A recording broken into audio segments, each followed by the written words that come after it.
Chapter 9. The Aftermath. Dusk was falling the following day when André-Louis approached Gavrillac. He knew there would soon be a massive manhunt for the revolutionary who had summoned the people of Nantes to arms. He wanted to hide the fact that he had been in that maritime city. Because of this, he took a wide detour. He crossed the river at Bruz and crossed it again just above Chavagne to approach Gavrillac from the north. This would make it look like he was returning from Rennes, where people knew he had gone 2 days ago. When he was about a mile from the village, the fading light revealed someone on horseback riding slowly toward him. He did not pay much attention until they were just a few yards apart. Then he noticed the cloaked figure leaning forward to look closely at him. A woman's voice immediately called out. "It is you, André, at last." He stopped his horse. He was slightly surprised when she asked another question with anxious impatience. "Where have you been?" "Where have I been, Cousin Aline? Oh, just seeing the world. I have been patrolling this road since noon waiting for you." She explained breathlessly. "A troop of police from Rennes came to Gavrillac this morning looking for you. They searched the chateau and the village completely. Finally, they found out you were supposed to return with a horse hired from the Breton Arme. Now they are waiting for you at the inn. I have been watching all afternoon to warn you before you walk into their trap. My dear Aline, I hate that I caused you so much worry and trouble. Never mind that. It is not important. Actually, it is the most important part of your news. The rest does not matter. Do you understand that they are here to arrest you?" She asked with growing impatience. "You are wanted for sedition under a warrant from Monsieur de Lestiguières." "Sedition?" He asked. His mind immediately went to the events in Nantes. It seemed impossible that they could have heard the news in Rennes and acted so quickly. "Yes, sedition. They want you for that wicked speech you gave in Rennes on Wednesday." "Oh, that," he said. "Pooh." If she had been paying closer attention, his obvious relief would have told her he was fearing the consequences of a much greater crime committed later. "Why, that was nothing." "Nothing?" "I almost suspect we have misunderstood the real intentions of these police officers. They probably came to thank me on behalf of Monsieur de Lestiguières.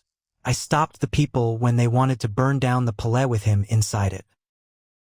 "You only stopped them after you incited them in the first place. I suppose you became afraid of what you had started. You backed down at the last minute. But if the reports are correct, you said things about Monsieur de Lestiguières that he will never forgive."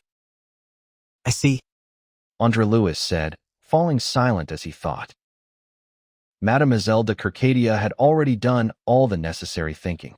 Her sharp young mind had figured out exactly what they needed to do.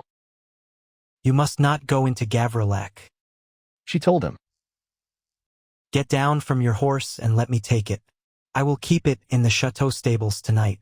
Sometime tomorrow afternoon, when you are far away, I will return it to the Breton Arme." "Oh, but that is impossible." "Impossible? Why?" "There are several reasons. First, you have not considered what will happen to you if you do this." "To me? Do you think I am afraid of Monsieur de Lestiguières' clumsy guards? I have not committed sedition. But helping a wanted criminal is almost as bad. That is the law. What do I care about the law? Do you really think the law will dare touch me? Of course, there is that. You are protected by one of the very abuses I complained about in Rennes. I forgot. You can complain about it all you want, but you should take advantage of it now. Come on, André. Do as I tell you and get down from your horse." When he still hesitated, she reached out and grabbed his arm. Her voice was trembling with sincerity. "André, you do not realize how serious this is. If these people catch you, they will almost certainly hang you. Do you understand? You cannot go to Gavrillac. You must leave immediately and hide until this blows over. You need to stay hidden until my uncle can use his influence to get you a pardon. That will take a long time then," André-Louis said. "Monsieur de Kercadia has never made friends at court. We have Monsieur de la Tour d'Azyr." She reminded him. He was completely astonished. That man. He cried, and then he laughed. But he is the main reason I stirred up the people of Ren. I should have guessed they did not tell you everything I said. They told me everything, including that part. Ah, yet you still want to save me. I am the man trying to get your future husband killed by either the law or the people. Or maybe you changed your mind about becoming the Marquise de la Tour d'Azur after seeing his true nature when he murdered poor Philippe. You frequently show that you have no logic at all. Maybe so, but I am not foolish enough to think Monsieur de la Tour d'Azur will ever lift a finger to help me. As usual, you are wrong. He will certainly do it if I ask him. If you ask him? Sheer horror filled his voice. Why, yes. You see, I have not actually agreed to be the Marquise de la Tour d'Azur yet. I am still thinking about it. The position does have its benefits. One of them is that it guarantees a suitor will do whatever I say. So, I see how your crooked logic works. You might actually tell him to either help me or you will refuse to marry him. You would go that far? If I had to, yes. Do you not see what that implies? Your hands would be tied. It would be dishonorable for you to refuse him after he helped me. Do you think I would ever agree to anything that forces you into that? Do you think I want to see you ruined? Aline? Her hand dropped from his arm. Oh, you are mad. She exclaimed, losing all patience. Possibly, but I enjoy my madness. It brings a thrill that your perfect sanity could never understand. With your permission, Aline, I believe I will just ride on to Gavrillac. André, you must not. They will kill you. In her panic, she backed her horse up and pulled it across the road to block his way. It was completely dark by now. However, a crescent moon slipped out from behind the clouds to offer a little light. Come now. She urged him. Be reasonable. Do what I say. Look, a carriage is coming up behind you. We should not be found together like this. He made his decision quickly. He was not one to act like a false hero about dying, and he had no desire to swing from Monsieur de Lestiguieres' gallows. He had accomplished his immediate goal. He had made sure the voice Monsieur de la Tour d'Azur thought he silenced was heard loudly and clearly. But he was definitely not ready to die. Aline, I will do it on one condition. What is it? You must swear that you will never ask Monsieur de la Tour d'Azur to help me. Since you insist and we are out of time, I agree. Now ride with me as far as the lane. That carriage is getting closer. The lane she meant branched off the road about 300 yards away. It led straight up the hill to the chateau. They rode toward it in silence and turned into the narrow path bordered by thick hedges. When they had gone about 50 yards, she told him to stop. Now, she ordered. He obediently climbed down from his horse and handed her the reins. Aline, he said. I do not have the words to thank you. It is not necessary, she said. But I hope to repay you someday. That is also not necessary. How could I do anything less? I do not want to see you hanged, André. Neither does my uncle, even though he is furious with you. I imagine he is. You can hardly blame him. You were his delegate and his representative. He trusted you and you betrayed him. He is rightfully angry. He calls you a traitor and swears he will never speak to you again. But he does not want you hanged, André. Then we agree on that at least, because I do not want it either. I will make peace with him for you. Now goodbye, André. Send me word when you are safe. She held out a hand that looked ghostly pale in the dim light. He took it and kissed it. God bless you, Aline. She rode away, and he stood listening to her horse's hooves until the sound faded into the distance. Then, with hunched shoulders and his head bowed, he slowly walked back toward the main road to think about where he should go. He suddenly stopped in his tracks, horrified to remember he had almost no money. He knew of no safe hiding places in Brittany. As long as he stayed in the province, he was in constant danger. To leave the province quickly, he would need horses. But how could he get horses with just a single gold coin and a few silver pieces? He was also incredibly tired. He had slept very little since Tuesday night. He had spent most of his time in the saddle, which was exhausting for someone not used to long rides. In his worn-out state, it was impossible to go far tonight. He might be able to reach Shivanya. However, he would have to buy dinner and a bed there, leaving him with even less for tomorrow. If he had thought of it sooner, Aline probably would have loaned him some money. His first instinct was to follow her to the chateau, but caution changed his mind. Servants would see him before he could reach her, and word of his presence would spread. He had no other choice. He would have to walk to Shivanya, find a bed, and worry about tomorrow when morning came. Having made up his mind, he turned back the way he had come. But then he stopped again. Shivanya was on the road to Ren, so going that way meant walking right back into danger. He decided to head south instead. There was a ferry at the edge of some meadows near the village that would take him across the river. This would help him avoid the village completely. Putting the river between himself and the immediate danger would make him feel much safer. Elaine turned off the main road about a quarter mile before Gavrilac. About 20 minutes later, André-Louis dragged his tired feet down this path toward the ferry. He stayed away from the ferryman's cottage, where a light shone in the window. He crept down to the boat in the dark, hoping to pull himself across the river. He felt along the mooring chain until he found where it was tied. To his disappointment, he found a padlock. He stood in the darkness and laughed quietly to himself. He should have expected this. The ferry belonged to Monsieur de la Tour d'Azur. He would never leave it unlocked for poor people to cross without paying his fees. With no other options, he walked back to the cottage and knocked on the door.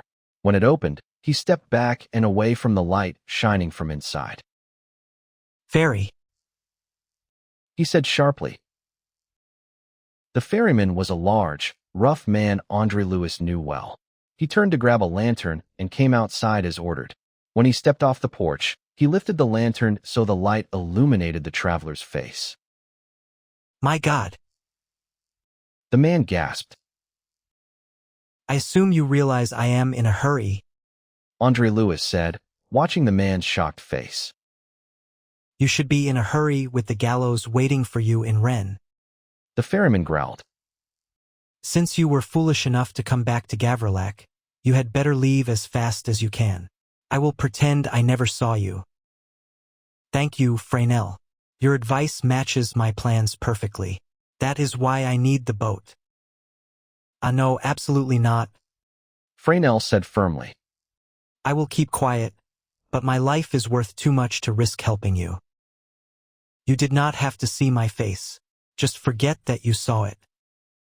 I will do that, monsieur, but that is all I will do. I cannot take you across the river. Then give me the key to the boat, and I will take myself across. That is exactly the same thing. Cannot do it. I will keep my mouth shut, but I will not and dare not help you. André-Louis looked at the man's angry, stubborn face for a moment and understood. The man lived under the terrifying shadow of La Tour d'Azur. He would never dare do anything that went against his lord's wishes. Fresnel, he said calmly. If I am truly facing the gallows as you say, it is because of what happened to Maybe. If Maybe had not been murdered, I would never have needed to speak out like I did. I believe Maybe was your friend. Will you help me save my life for his sake? The man looked away, and the angry frown deepened on his face. I would if I dared, but I cannot. Then he suddenly grew angry. He seemed to use his anger to defend himself. Do you not understand that I am afraid? Why should a poor man risk his life for you? What have you or your family ever done for me to ask such a thing? You are not crossing on my ferry tonight. Understand that, monsieur, and leave right now. Go before I remember that even talking to you without reporting it might be dangerous. Go.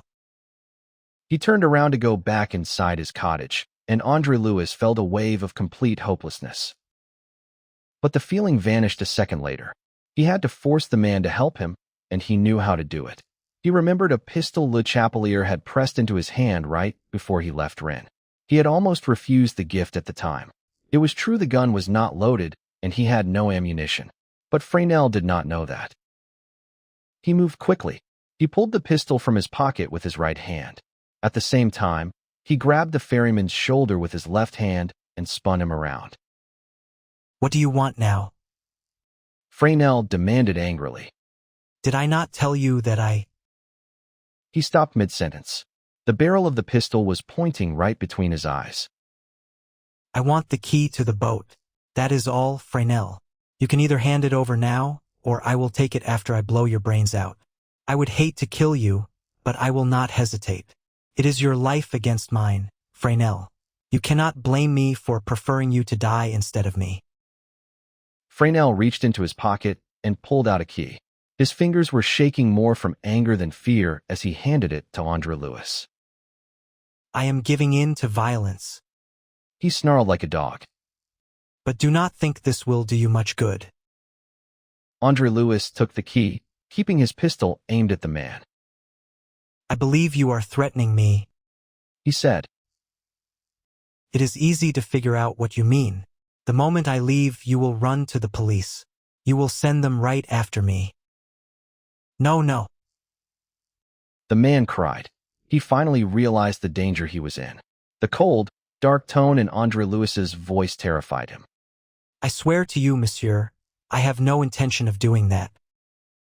I think I better make absolutely sure of you. Oh my God, have mercy, monsieur. The villain was trembling with terror. I mean you no harm.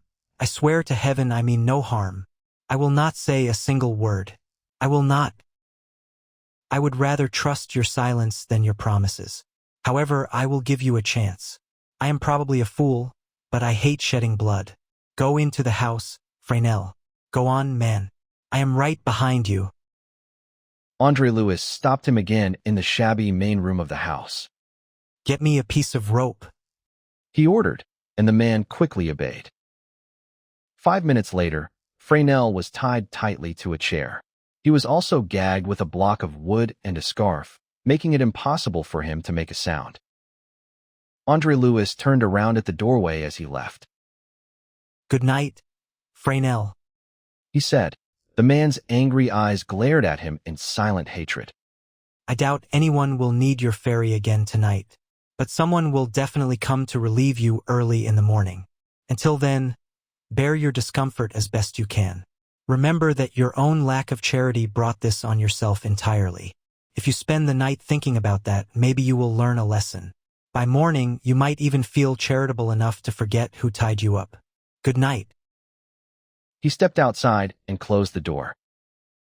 It took him only 6 or 7 minutes to unlock the ferry and pull himself across the fast-moving river. The faint moonlight made silver ripples on the water. He pushed the nose of the boat into the rotting weeds along the southern bank, jumped onto the shore, and tied the small boat securely. He missed the footpath in the dark and had to stumble across a soggy meadow to find the road. Book 2, The Buskin. Chapter 1, The Trespassers. André-Louis soon came upon the Redon road. He obeyed his instinct rather than his reason, turned his face to the south, and walked wearily forward. He had no clear idea of where he was going or where he should go. The only important thing at the moment was to put as much distance as possible between Gavrilac and himself. He had a vague idea of returning to Nantes. He thought he might use his new talent for public speaking to excite the people there. They could shelter him as the first victim of the persecution he had warned them about and urged them to fight against. But he only considered this as a vague possibility. He felt no real urge to act on it. He chuckled at the memory of Freynell with his muffled face and glaring eyeballs. He later wrote in his confessions that he felt he had done quite well for someone who was not a man of action. This idea comes up often in his sketchy writings. He constantly reminds the reader that his activities are mental, not physical, and he apologizes when strict necessity forces him into violence. I suspect this insistence on his philosophical detachment shows his deep-seated vanity, even though he had plenty of justification for it. His fatigue brought depression and self-criticism. He realized he had foolishly gone too far by insulting and denouncing Monsieur de Lesdiguières. He wrote somewhere that it is much better to be wicked than to be stupid. He believed that most of the world's misery comes from stupidity, not wickedness, as priests tell us. He considered anger the most deplorable of all stupidities. Yet he had allowed himself to get angry with a creature like Monsieur de Lesdiguières. The king's lieutenant was a lackey and a nobody, despite his power to do evil. André-Louis could easily have completed his self-imposed mission without making the king's lieutenant so vengeful. He saw himself launched into the world with only the riding suit he wore. His total wealth consisted of a single gold louis and a few silver coins. His knowledge of the law had not been enough to protect him from the consequences of breaking it. He had some other things that would eventually save him, though he did not count them at the time. He had a gift for laughter, which he had repressed lately. He also had a philosophical outlook and a lively temperament. These are the standard tools of adventurers in all ages. He walked mechanically through the night until he could walk no more. He skirted the little town of Guachin. He was within a half-mile of Gignan, and Gavrillac was a good 7 miles behind him. His legs refused to carry him any further. He stopped when he was halfway across the vast common north of Gignan. He had left the road and carelessly taken a footpath across the poor pasture, which was dotted with clumps of gorse. A thorn hedge bordered the common a short distance to his right. A tall building stood beyond the hedge. He could see it was an open barn on the edge of a large meadow. That dark shadow might have caused him to stop, suggesting shelter to his subconscious mind. He hesitated for a moment and then walked toward a gap in the hedge that was closed by a wooden gate. He pushed the gate open, went through the gap, and stood in front of the barn. It was as big as a house, but consisted only of a roof supported by 6 tall brick pillars. A huge stack of hay was packed tightly under the roof, promising a warm bed on such a cold night. Stout wooden beams were built into the brick pillars. Their ends stuck out, serving as ladders so workers could climb up to stack or remove hay. André-Louis used his remaining strength to climb one of these pillars. He reached the top safely. He had to kneel because there was no room to stand up. He took off his coat, his neckcloth, and his wet boots and stockings. He made a hollow space in the hay and lay down in it. He covered himself up to his neck with the hay he had moved. Within 5 minutes, he forgot all his worldly troubles and fell sound asleep. The sun was high in the sky when he woke up. He realized it was late morning even before he remembered where he was or how he got there. He heard the drone of voices close by, but he ignored them at first. He felt wonderfully refreshed, luxuriously sleepy, and very warm. His mind cleared, and he remembered his situation. He raised his head out of the hay so he could listen better. His pulse beat a little faster because he feared the voices might mean danger. Then he heard the comforting sound of a woman's voice. It was musical and silvery, although it sounded alarmed. Oh my God, Leander, we must separate at once. What if my father... A man's voice interrupted her, sounding calm and reassuring. No, climbing, you are wrong. No one is coming. We are completely safe. Why are you frightened by shadows? Oh, Leander, I tremble just thinking about what would happen if he found us here together. André-Louis did not need to hear any more. He knew he was listening to a pair of lovers. They had less to fear from life than he did, but they were much more timid. His curiosity made him crawl out of his warm bed to the edge of the hay. He lay on his stomach, stuck his head out, and looked down. A young man and a young woman stood in the short grass between the barn and the hedge. The man was well-built and handsome. He had fine chestnut hair tied back with a wide black satin ribbon. His clothes had some cheap and showy decorations that made a bad first impression. He wore a fashionable coat made of faded plum-colored velvet trimmed with silver lace. The lace had lost its shine a long time ago. He wore ruffles, but they lacked starch and hung limply over his fine, delicate hands. He wore plain black cloth breeches and black cotton stockings. These plain clothes clashed with his fancy coat. His strong shoes had cheap, dull-paced buckles. André-Louis would have assumed the man was a dishonest trickster if he did not have such an innocent and friendly face. André-Louis decided to wait before judging the man and looked closely at the girl. He found her incredibly attractive right from the start. This was surprising because he was a studious man who rarely paid attention to women. She was very young, perhaps 20 at the most. Her face and figure were nearly perfect. She also had a sparkling energy and a graceful way of moving. André-Louis had never seen so many wonderful qualities in one person. Her silvery voice had woken him up, and it sounded exquisite. He thought her voice alone could make the ugliest woman irresistible. She wore a green cloth cloak with the hood pushed back. Her beautiful head was fully visible. The morning sun shone on her light brown hair, which hung in curls around her oval face. Her skin was as delicate as a rose petal. He could not see the color of her eyes from that distance, but he guessed they were blue because they sparkled under her dark eyebrows. He felt annoyed to see her so close to this pretty young man in his worn-out noble clothes. He could not guess her social class, but she spoke clearly and used cultured words. He strained to listen to them. I will never have peace until we are safely married. Leander, She said. I will not feel safe from him until then. But if we marry without my father's consent, we will only make trouble for ourselves. I am almost losing hope of ever getting his permission. André-Louis thought her father must be a sensible man. He could see past Leander's shabby clothes and cheap buckles. Leander stood directly in front of her and held both her hands. My dear Clymene, you are wrong to lose hope. He answered. I have not told you all the details of my plan to win over your cruel father. I want you to enjoy the surprise. But trust me and trust the clever friend I told you about. He should be here any minute. André-Louis thought Leander was a pompous fool. He wondered if the man had memorized that speech or if he naturally spoke in such a stiff and formal way. How could such a sweet girl waste her time on such a snob? And what a ridiculous name he had. Meanwhile, the girl was speaking again. My heart wants to trust you, Leander, but I am afraid your plan will be too late. I am supposed to marry the horrible Marquis of Swashbuckler today. He will arrive by noon to sign the marriage contract.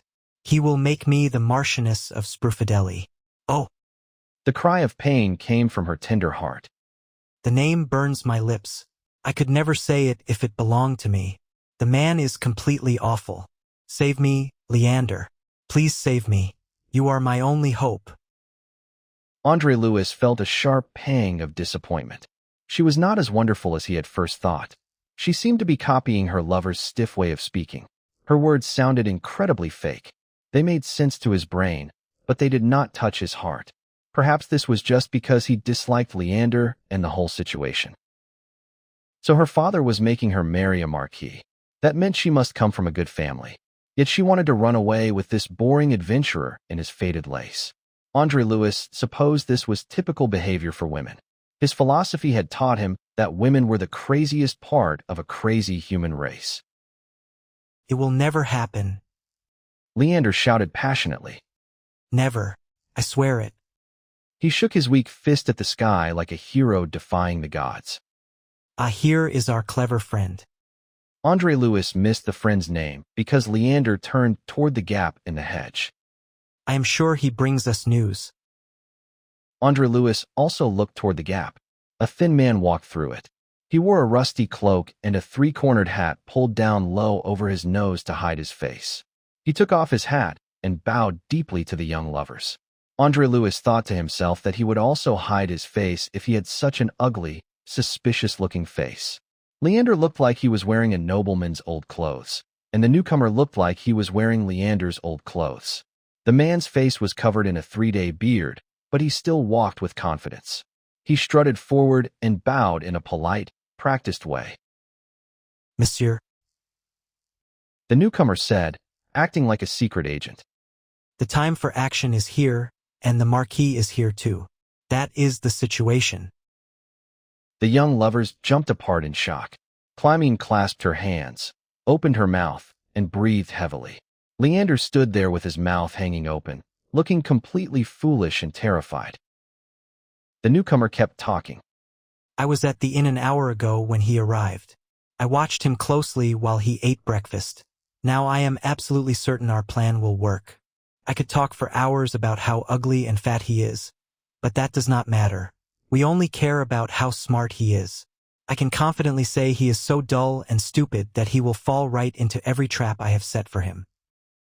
Tell me, speak. Clymene begged him. She held out her hands in a way that would melt any man's heart. Then she gasped and screamed softly. My father. She cried, looking wildly at the two men. He is coming. We are ruined. You must run away, climbing. Leander said. It is too late. She cried. Too late. He is already here. Stay calm, mademoiselle. Stay calm. The clever friend told her. Keep calm and trust me. I promise you everything will be fine. Oh. Leander cried weakly. You can say whatever you want, my friend, but we are ruined. This is the end of all our hopes. Your clever plans will never get us out of this. Never. A huge man walked through the gap in the hedge. He had a red, round face and a large nose. He wore decent clothes, like a respectable middle-class man. He was clearly angry, but he expressed his anger in a way that amazed André-Louis. Leander, you are an idiot. You have no energy. You have no passion. A farm boy would not believe you. Have you even thought about what those words mean? The fat man threw his round hat on the ground and stood next to Leander. He then repeated the exact words Leander had just said, while the other three watched him closely. Oh, you can say whatever you want, my friend, but we are ruined. This is the end of all our hopes. Your clever plans will never get us out of this. Never. His voice shook with desperate emotion. He turned back to Leander. Do it like that. He ordered with contempt. Make sure the audience hears the passion and hopelessness in your voice. Remember, you are not asking Scaramouche if he patched your pants. You are a desperate lover expressing your pain. He stopped talking suddenly and looked startled. André-Louis finally understood what was happening. He realized he had been tricked by the actors, and he started laughing out loud. His loud laughter echoed strangely under the large barn roof and startled the people below. The fat man recovered first. He used one of his usual sarcastic remarks. Listen, he cried. Even the gods are laughing at you, Leander. Then he yelled up at the roof of the barn. Hey, you up there. André-Louis stuck his messy head further over the edge. Good morning, he said politely. He stood up on his knees and looked past the hedge. He saw a huge, battered travel carriage on the wide common. There was also a cart piled with wood and covered by an oiled canvas sheet. Next to it was a wagon shaped like a house, complete with a tin chimney that was slowly puffing smoke. 3 heavy horses and 2 donkeys were eating grass nearby. Their legs were tied so they could not wander off. If André-Louis had seen all this earlier, he would have understood the strange scene he was watching. Other people were moving around behind the hedge. 3 more people walked through the gap. One was a girl with a cute, turned-up nose, who was probably playing Columbine, the maid. The second was a thin, energetic young man who had to be the servant Harlequin. The third was a clumsy young man who might be a fool or a doctor in the play. André-Louis saw all of this in a quick glance while he was saying good morning. Pantaloon yelled back at him. What the devil are you doing up there? Exactly what you are doing down there, André-Louis answered. I am trespassing. What? Pantaloon asked. He looked at his companions, losing some of his confidence. The actors trespassed all the time, but it was still uncomfortable to hear someone say the word out loud. Whose land is this? He asked, sounding less sure of himself. André-Louis answered while he pulled on his stockings. I believe it belongs to the Marquis de la Tour d'Azur. That sounds like an important name. Is the gentleman strict? The gentleman is the devil, André-Louis said. Actually, I take that back. The devil is a gentleman compared to him. And yet, said the ugly man playing Scaramouche. You admit you are trespassing on his property yourself. But I am a lawyer. Everyone knows lawyers cannot follow the law, just like actors cannot act. Besides, nature forces us to do things, and nature is stronger than the law. Nature conquered me last night when I reached this spot, so I slept here without worrying about the very powerful Marquis de la Tour d'Azur. But I must point out, Monsieur Scaramouche, that I did not trespass as openly as you and your friends. André-Louis put on his boots and quickly climbed down to the ground. He was in his shirt sleeves and carried his riding coat over his arm. The fat manager looked at him closely while André-Louis put his coat on. Pantaloon noticed that André-Louis wore plain but stylish clothes. His shirt was made of fine cotton, and he spoke like an educated man. Pantaloon decided to be polite. I appreciate your warning, sir. He began. You should act on it, my friend. The Marquis guards have orders to shoot trespassers. You should pack up and leave just like I am doing. They immediately followed him through the gap in the hedge back to their camp on the common. André-Louis said goodbye to them there. As he turned to leave, he saw a young actor washing his face in a bucket on the steps of the house wagon. André-Louis hesitated for a moment and then spoke directly to Pantaloon, who was standing nearby. Monsieur, I do not want to take advantage of your kindness, He said. but I would love to wash my face like that excellent young man before I leave. My dear sir, it is no trouble at all. The fat manager said, glowing with good nature. Please go right ahead. Rhodomont will give you everything you need. He plays the tough guy on stage, but he is the best-dressed man in our group in real life. Hey, Rhodomont. The young actor stopped bending over the bucket. He stood up straight and looked through a face full of soap bubbles. Pantaloon gave him an order. Rhodomont was just as gentle off stage as he was terrifying on it. He friendly offered the stranger the use of his bucket. André-Louis took off his neckcloth and his coat again. He rolled up the sleeves of his fine shirt. Rhodomont gave him soap, a towel, a broken comb, and even a greasy hair ribbon in case he had lost his own. André-Louis politely refused the ribbon but gladly took the comb. He washed himself and stood with the towel over his shoulder. He combed his messy hair while looking in a broken mirror attached to the door of the wagon. He was standing there while the gentle Rhodomont chatted beside him. Then André-Louis heard the sound of horse hooves. He looked over his shoulder casually and froze in place. His mouth hung open, and he held the comb in the air. A group of 7 policemen on horseback rode across the road next to the common. They wore blue coats with red trim. He knew immediately who these police officers were looking for. He felt as if the shadow of the gallows had suddenly fallen over him. The group of riders stopped next to the actors. The sergeant in charge yelled across the common. Hey, you there. Hey. His voice sounded threatening. All 12 members of the acting company stopped and stared. Pantaloon stepped forward proudly. He threw his head back and acted like a high-ranking official. Now what the devil is this? He asked aloud, though it was unclear who he was talking to. The riders spoke briefly among themselves. Then they trotted straight across the common toward the actors' camp. André-Louis stayed near the back of the wagon. He kept running the comb through his hair, but he did it without thinking. His mind was focused entirely on the approaching soldiers. He gathered his wits, ready to run in any direction if he had to. The sergeant shouted a question while he was still a distance away. He sounded impatient. Who gave you permission to camp here? This question did not make André-Louis feel any better. He knew these men were not just looking for vagrants and trespassers. That was not their main job. They were probably just checking the camp to see if they could demand some bribe money. It was highly likely they were from Rennes and were really hunting for a young lawyer accused of treason. Meanwhile, Pantaloon shouted back. Who gave us permission? What permission? This is public land, free for everyone. The sergeant laughed a nasty laugh and rode closer, with his men behind him. There is no such thing as public land on the Marquis de la Tour d'Azur's estate. A voice said next to Pantaloon. This land requires rent. His managers collect money from anyone who lets their animals eat the grass here. Pantaloon turned and saw André-Louis standing beside him.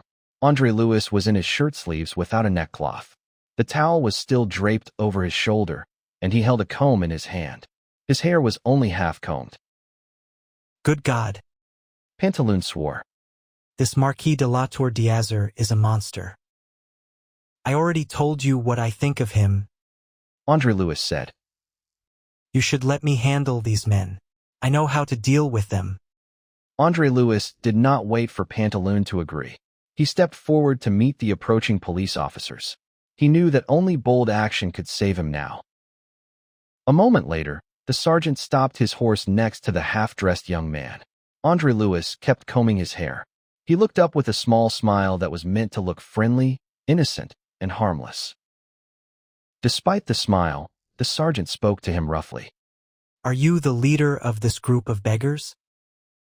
Yes, well, my father over there is the real leader. André-Louis pointed his thumb at Pantaloon, who was standing far enough away that he could not hear them. How can we help you, Captain? I am here to tell you that you will probably all go to jail for this. His voice was loud and bullying. Everyone in the acting company heard him and stood completely still in fear. The life of a traveling actor was hard enough without going to jail. But why, Captain? This is public land, free for anyone to use. No, it is not. Where are the fences? André-Louis asked. He waved the hand holding the comb to show how open the area was. Fences? The sergeant sneered. Fences have nothing to do with it. This land requires payment.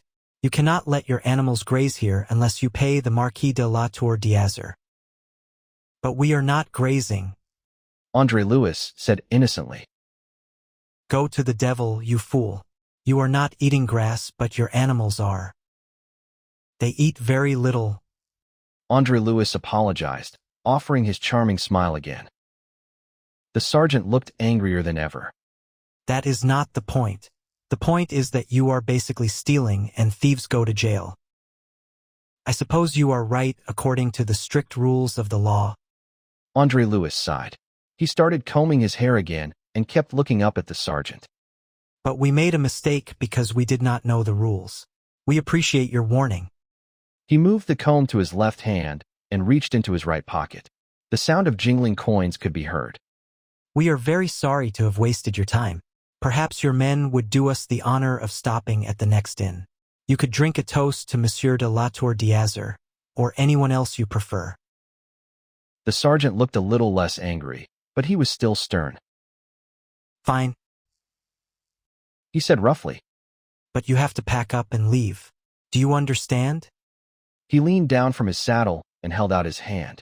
André-Louis placed a silver 3-livre coin in it. We will leave in half an hour, André-Louis said. Why half an hour? Why not right now? Oh, we need time to eat breakfast. They stared at each other. The sergeant looked at the large silver coin in his hand. Finally, his face softened. After all, He said, it is not our job to act as tax collectors for the Marquis de la Tour d'Azur. We are the police force from Rennes. André-Louis's eyes twitched nervously, betraying his fear for a split second. But if you stay too long, watch out for the Marquis' guards. They are not friendly at all. Well, enjoy your breakfast, sir. He said as a goodbye. Have a pleasant ride, Captain. André-Louis answered. The sergeant turned his horse around, and his men did the same. They were about to ride away when the sergeant stopped his horse again. You there, sir? He called back. André-Louis jumped over to the horse's side immediately. We are looking for a criminal named André-Louis Moreau from Gavrillac. He is running from the law and will hang for treason. Have you seen anyone acting suspiciously on your travels? Yes, we certainly have. André-Louis said boldly. His face looked eager, as if he really wanted to help. You have? The sergeant shouted loudly. Where? When? Yesterday evening near Gignan. Yes, go on. The sergeant thought he was close to catching his man. There was a man who seemed very afraid that someone would recognize him. He was about 50 years old. 50. The sergeant cried, looking disappointed. Bah, the man we want is your age. He is thin and about your height. He has black hair just like yours. Keep your eyes open while you travel, master actor. The king's lieutenant in Rennes sent word this morning that he will pay 10 gold louis to anyone who helps catch this criminal. You can earn 10 louis just by looking out for him and telling the nearest judge. That would be a great prize for you. A great prize indeed, Captain. André-Louis answered with a laugh. The sergeant kicked his horse with his spurs and trotted away after his men. André-Louis kept laughing silently. He often did this when he found a joke especially funny. Then he turned around slowly and walked back to Pantaloon and the rest of the actors, who were still watching him closely. Pantaloon stepped forward and held out both his hands. For a moment, André-Louis thought the big man was going to hug him. You are our savior, The big man announced loudly. We already felt the shadow of the jail cell closing in on us. We are poor, but we are honest people.